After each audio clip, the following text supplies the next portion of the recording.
بسم اللہ الرحمن الرحیم۔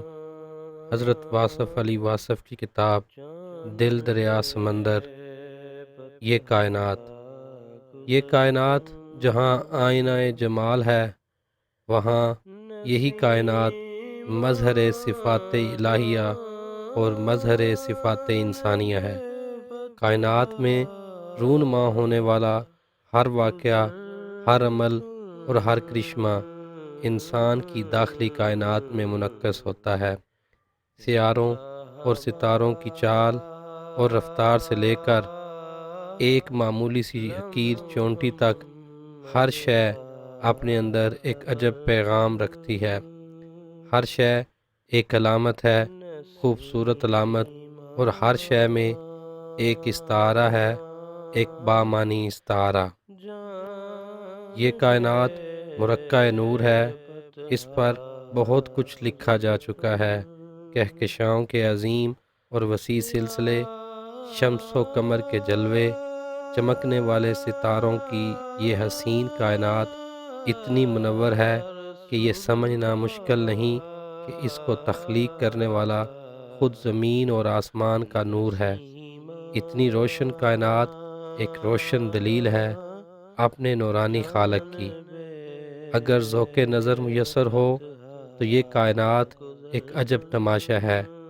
کرنوں میں آفتاب ہیں، قطروں میں بحر ہیں، دریا حباب میں ہیں، ذروں میں دشت ہیں۔ دیکھنے والی نظر ہو تو نظاروں کی کمی نہیں۔ اس کائنات کی وسعتوں کے بارے میں جو کچھ بھی کہہ دیا جائے بلا مبالغہ ہوگا۔ ہم ایک سورج سے وابستہ ہیں، اور اس کائنات میں ایسے کروڑوں سورج موجود ہیں، ایسے سیارے اور ستارے دریافت ہو چکے ہیں جن کا زمین سے فاصلہ ہزاروں لاکھوں سال نور ہے، یعنی 1,86,000 میل فی سیکنڈ کی رفتار سے چلنے والی روشنی ایک ستارے سے زمین پر آنے میں لاکھوں سال لیتی ہے۔ اللہ اللہ، یہ وسعت انسان سوچ کر ہی سہم جاتا ہے۔ اس وسیع کائنات میں زمین کی کیا حیثیت، اور زمین میں ایک ملک کی کیا اہمیت، اور ملک میں ایک شہر، اور شہر میں ایک مکان، اور مکان میں ایک انسان کی کیا اہمیت، اور پھر اس انسان میں ایک چھوٹا سا دماغ کیا جسارت کرے گا اس وسیع کائنات کے عظیم خالق کے بارے میں لب کشائی کرنے کی۔ مقام تحیر اور مقام سکوت ہے۔ اس کائنات میں ایسے علاقے ہیں جہاں اتنی سردی ہے کہ بس انسان ذکر کرے تو خیال منجمد ہو جائے، اور کہیں اتنی حدت ہے کہ سورج بھی پناہ مانگے۔ یہ کائنات معجب ہے، تخلیق اپنے خالق کی مظہر ہے۔ جس خالق نے اس کائنات کو تخلیق کا حیران کن منظر بنایا، اسی خالق نے انسان کو بڑے دعوے اور وثوق سے اشرف المخلوقات پیدا فرمایا۔ یہ ایک عظیم احسان ہے عظیم محسن کا۔ انسان کو بینائی عطا فرمانے والا اپنے بے مثال حسن کے پرتو میں اس کائنات کی ہمہ رنگ رنگیوں اور رنگینیوں میں جلوہ گر ہے۔ انسان کی پہچان کے لیے کائنات کو آسمان اور زمین کے حوالے سے ظاہر فرمایا گیا۔ انسان اپنی ہستی کا سفر زمین پر ہی شروع کرتا ہے، اور یہ سفر یہیں تمام ہوتا ہے۔ انسان کے گرد پھیلی ہوئی زندگی اس کے علم کے وسیع ابواب ہیں۔ اسے علم الاسماء عطا فرمایا گیا۔ وہ اسماء سے اشیاء کو پہچانتا ہے، اور پھر اشیاء سے مفاہیم تلاش کرتا ہے، اور اسے ہر طرف پھیلے ہوئے سلسلے اپنی صلاحیتوں اور صفات کے استعارے نظر آتے ہیں۔ انسان کی کائنات حسین و جمیل علامتوں کی کائنات ہے۔ یہی وہ راز ہے جو انسان کو جاننے والا بناتا ہے۔ انسان ظاہر سے باطن اور باطن سے ظاہر کا سفر کرنے کے لیے پیدا کیا گیا ہے۔ وہ وجود سے نتائج اور نتائج سے وجود تلاش کرتا ہے۔ وہ ہر شے کے اندر پنہاں اس جوہر کو ڈھونڈتا ہے جو اس شے کی پہچان ہے۔ اس شے کا راز ہے، اور یہ راز اور یہ جوہر اور یہ صفت انسان کی اپنی کسی صفت کا مظہر ہوتی ہے۔ شعر و ادب کی دنیا میں انسان نے مظاہر فطرت کو استعاروں اور علامتوں کی روپ میں شامل کیا ہے، اور اس طرح اس نے جہاں اپنی زندگی کو پرلطف بنایا، وہاں اس نے ہر ذی جان اور بے جان شے کو اسم دیا اور اس کو معنی عطا کیے۔ پہاڑوں کو انسان نے اپنے عزم کا مظہر کیا، نہ بدلنے والا اٹل ارادہ، پہاڑ کی طرح اپنی جگہ سے نہ ہلنے والا۔ اللہ تعالیٰ نے بھی ارشاد فرمایا کہ پھر تمہارے دل سخت ہو گئے جیسے وہ پتھر ہوں، حالانکہ میں نے پتھروں سے بھی نہریں جاری کی ہیں۔ گویا پتھر سے دریا کا نکلنا ایسے ہے جیسے سخت دل انسان کا دل بھر آنا یا آنکھ سے آنسو کا بہنا۔ دریا کو زندگی کا دریا کہا گیا ہے جو موت کے سمندر میں ڈوبتا ہے۔ ہر دریا آخر کار تاریک سمندر میں گر جاتا ہے۔ وقت دریا ہے اور لوگ تنکوں کی طرح اس میں بہتے چلے جا رہے ہیں۔ دشت و صحرا کو بھی عجب معنی ملے، دشت و وحشت، یادوں کا صحرا، پچھوڑے کا تھل، دشت فرقت اور پھر صحرا کی پیاس، یہ سب اہل ذوق کے پرمغز استعارے ہیں۔ سمندر کو ہستی کا آغاز و انجام کہا گیا۔ انسان بادلوں کی طرح سمندر سے آتا ہے اور واپس سمندر کو چلا جاتا ہے کہ یہی اس کا گھر ہے، یہی خالق ہے یا مظہر تخلیق ہے۔ سمندر یا کلزم سے بڑے معنی وابستہ ہیں، بڑے استعارے ہیں، بڑی علامتیں ہیں۔ سمندر روح ہے، نصف شب کو جاگتا ہے، طوفان میں ہو تو کناروں کو اڑا دے، پرسکون ہو تب بھی گہرائی کی وجہ سے پرخوف ہو۔ سمندر مردار کو باہر نکال پھینکتا ہے، اس کے باطن میں خزانے ہیں موتیوں کے، زندگی کے، اور اس کے اندر انسانوں کے لیے بڑے علوم ہیں۔ جب تک سمندر زندہ ہے زندگی ختم نہیں ہو سکتی۔ سمندر گہرا ہے، کڑوا ہے، ناقابل تسخیر وسعت کو سمندر کہا گیا ہے۔ فیاضی اور علم کے پیکر کو سمندر کہتے ہیں۔ کلزم رحمت وسیع و بے پایاں صفت الہی ہے۔ اور پھر سمندر خاموش ہو گیا، یعنی محبت کی امواج میں ٹھہراؤ کا مقام۔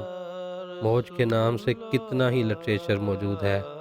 آئیے دیکھیں انسان نے اپنے گرد رہنے والے جانداروں سے کیا حاصل کیا، انہیں کیسے کیسے معنی دیے، ان سے کیا کیا سبق، عبرت اور نتیجے نکالے۔ پرندوں کی دنیا میں شاہین کو لیجئے، مرد مومن ہی شاہین ہے، پرندوں کی دنیا کا درویش ہے۔ آشیانہ نہیں بناتا، بلند پرواز ہے، بلند نگاہ ہے، پہاڑوں کی چٹانوں میں رہتا ہے، قصر سلطانی سے گریز کرتا ہے۔ یہ ایک مرد حر کی صفات عالیہ ہیں۔ ایک آزاد قوم کے لیے شاہین ایک بہت بڑا استعارہ ہے۔ سورج کو نگاہ میں نہیں لاتا، مر جائے تب بھی زمین پر نہیں گرتا، اس کی نگاہ آسمانوں پہ رہتی ہے۔ اس کا رزق صالح اور پاکیزہ ہے، یعنی زندہ کبوتر شکار کرتا ہے۔ شاہین مانگ کے نہیں کھاتا، کانے ہے، غیرت والا ہے، متوکل ہے، قوی ہے، چپٹتا ہے، پلٹتا ہے، خون گرم رکھتا ہے، نگاہ تیز رکھتا ہے۔ درویشی میں بادشاہی کرتا ہے اور بادشاہی میں درویشی کرتا ہے۔ اقبال کا مرد مومن ہے۔ اقبال نے جوانوں میں عقابی روح کے بیدار ہونے کی دعا کی ہے۔ عقابی روح کا کام ہے آسمانوں کی طرف پرواز کرنا، اور پھر شہباز لامکاں، شہباز طریقت، شہباز خطابت، اور پھر ہمارے شاہین یعنی ہماری ایئر فورس۔ ایک پرندے نے کیا نہیں دیا ہمیں، یہی خودی کا ترجمان ہے، یہی مہر میں لامکاں، یہی فاتح زمین و مکاں ہے، یہی شاہین صفات مومن کا مظہر ہے اور خودی کا نگہبان ہے۔ انسان کی خود شناسی کو پرندوں نے بڑی آسانیاں عطا فرمائی ہیں۔ گرد یا کرگس پر کیا کچھ نہیں لکھا جا چکا ہے، اندازہ کرنا مشکل ہے۔ آج کے ادب میں گرد ایک عظیم استعارہ اور علامت بن کے ظاہر ہوا ہے۔ ایک ڈرامے میں ایک منظر دکھایا گیا کہ ایک امیر آدمی مر رہا ہے اور اس کے رشتہ دار اس کے پاس خاموش بیٹھے ہیں۔ کٹ کر کے دوسرا منظر پیش کیا گیا کہ ایک ویرانے میں ایک گھوڑا مر رہا ہے اور اس پر گرد منڈلا رہے ہیں۔ اب آپ گرد کے بارے میں اندازہ لگا لیں۔ گرد کی بلند پروازی مردار کی تلاش میں ہے۔ جن درختوں پر دن کے وقت چمگادڑ الٹے لٹکتے ہیں، انہی درختوں پر رات کو گدوں کا بسیرا ہوتا ہے۔ تعلق اور تقرب بھی بڑا بامانی ہے۔ گرد کی مردار خوری فضا کو آلودگی اور تعفن سے بچاتی ہے۔ بہرحال انسانوں کی دنیا میں کرگس صفت لوگ موجود ہوتے ہیں اور کرگسی عمل بھی جاری رہتا ہے۔ کبوتر اور فاختہ امن کے نشانات ہیں، یہ صلح اور امن کے استعارے ہیں۔ طوطا ایک ایسا پرندہ ہے جس پر بڑے بڑے ادیبوں نے بہت کچھ لکھا ہے۔ مولانا روم نے ایک طوطے کی کہانی لکھی ہے کہ ایک سوداگر نے پنجرے میں ایک بولنے والا طوطا رکھا ہوا تھا۔ سوداگر سفر پر جانے لگا تو اس نے طوطے سے پوچھا کہ تیری کوئی خواہش؟ طوطے نے اپنے گرو طوطے کو پیغام بھیجا کہ آزاد فضاؤں میں رہنے والوں، غریب قیدی کا سلام قبول کرو۔ سوداگر نے پیغام دیا، گرو طوطا سن کر مر گیا اور ساتھ ہی سارے طوطے گر کر مر گئے۔ سوداگر نے یہی افسوسناک خبر اپنے طوطے کو آ کر بتائی، وہ بھی مر گیا۔ سوداگر نے اسے پنجرے سے نکال کر پھینک دیا۔ وہ طوطا اڑ گیا اور بولا، اے سوداگر، میرے گرو نے میری فریاد پر مجھے رہائی کا یہی راستہ بتایا کہ مرنے سے پہلے مر جاؤ، آزاد ہو جاؤ گے۔ بس یہ ہے وہ راز جو گرو مرید کو دیتا ہے۔ بہرحال طوطا علم کا بہت بڑا ذریعہ ہے۔ ایک معمولی سا کوا بھی لٹریچر کا حصہ بن گیا۔ کاغا ایک پیغام ہے کسی آنے والے کا۔ کاغا اٹریا پر بولتا ہے، کاں بنیرے پر بولتا ہے، اور پھر پردیسی گھر آ جاتے ہیں۔ کوا منافق نہیں ہے، اندر سے باہر سے کالا ہے، جبکہ بگلا منافق ہے، باہر سے سفید اور اندر سے بد باطن۔ مچھلی کے انتظار میں مصروف عبادت نظر آتا ہے۔ قمری، تیتر اور چکور آوازوں کے استعارے ہیں۔ اللہ کا کثرت سے ذکر کرنے والے لوگ ان آوازوں کا بہت احترام کرتے ہیں۔ مور نفس کا وہ مقام ہے جہاں انسان اپنے رنگ ہی پر مست ہو جائے۔ ظاہر پرست انسان مور ہے، انا کا مارا ہوا۔ اسی طرح جانوروں میں شیر کو لیں۔ اللہ کا شیر یعنی اسد اللہ ایک مقام ہے، ایک صفت ہے، ایک انداز ہے ضرب ید اللہ کا۔ شیر ربانی ایک لقب ہے، ایک روحانی مقام ہے۔ شیر خواب میں نظر آئے تو روحانی فیض کی دلیل ہے۔ شیر بے باکی اور جرت کا مظہر ہے۔ اللہ کے شیروں کو آتی نہیں رباہی۔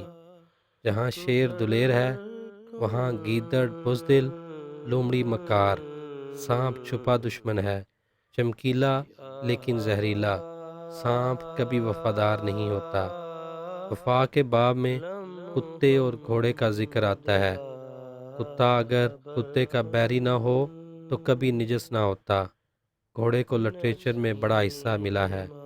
غالب نے 2 اشعار میں گھوڑے کو زندگی اور موت سے تعبیر کیا ہے۔ زندگی کا سرکش گھوڑا سرپٹ دوڑ رہا ہے۔ انسان سوار تو ہے لیکن بے بسی کا یہ عالم ہے کہ ہاتھ باغ پر ہیں نہ پاؤں رکاب میں۔ انسان کا ایک پاؤں ہوس کی زمین میں گڑا ہوا ہے اور دوسرا پاؤں موت کے گھوڑے کی رکاب میں ہے۔ زندگی اور موت کو بیان کرنے کے لیے گھوڑے سے کیا فائدہ اٹھایا گیا ہے؟ غرض یہ کہ ہر جانور، ہر پرندہ، ہر شے انسان کے لیے معنی رکھتی ہے۔ انسان غور کرے تو یہ کائنات علم کے وسیع خزانوں سے مالا مال نظر آئے گی۔ انسان کو اپنے پرتو اور اپنے خالق کا جلوہ اس کائنات میں نظر آئے گا۔ یوسف علیہ السلام کے خواب میں آنے والے 11 ستارے، چاند اور سورج ان کے اپنے بھائی اور ماں باپ تھے۔ سبحان اللہ، یہ علم اس نے خود عطا کیا ہے جس نے انسان کو شاہکار تخلیق بنایا۔ انسان کو شرف بخشنے والے نے انسان کو علم عطا کیا۔ کائنات کا علم، کائنات کی اشیاء کا علم، کائنات کی زندگی اور اس کے حسن کا علم۔ یہ کائنات آئینہ ہے انسان کی اپنی کائنات کا۔ ہر طرف انسان کی اپنی صفات پھیلی ہوئی ہیں۔ انسان غور کرے تو اسے معلوم ہوگا کہ یہی کائنات انسان کا باطن ہے اور انسان اس کائنات کا باطن ہے۔ یہ کائنات ایک کھلی کتاب ہے جس میں کوئی شک نہیں ہے۔ حقیقت ہی حقیقت ہے، معنی در معنی، استعارہ در استعارہ، علامت در علامت۔ انسان کی کائنات حسن حسن کائنات کا خوبصورت عکس ہے۔ چاند محبوب ہے اور چاندنی محبوب کی یاد۔ چاند دور ہو تو چاندنی پاس ہوتی ہے، چاند پاس ہو تو چاندنی ختم ہو جاتی ہے۔ پھول دل میں بسنے والا دوست ہے اور کانٹا آنکھوں میں کھٹکنے والا رقیب۔ غرض یہ کہ لامحدود جلوے کائنات میں موجود ہیں انسان کی تلاش کے لیے اور تلاش ذات کے لیے۔ اس کائنات میں ایک مخفی اور حسین کائنات موجود ہے، معنی کی کائنات، جلووں کی کائنات۔ انسان غور تو کرے۔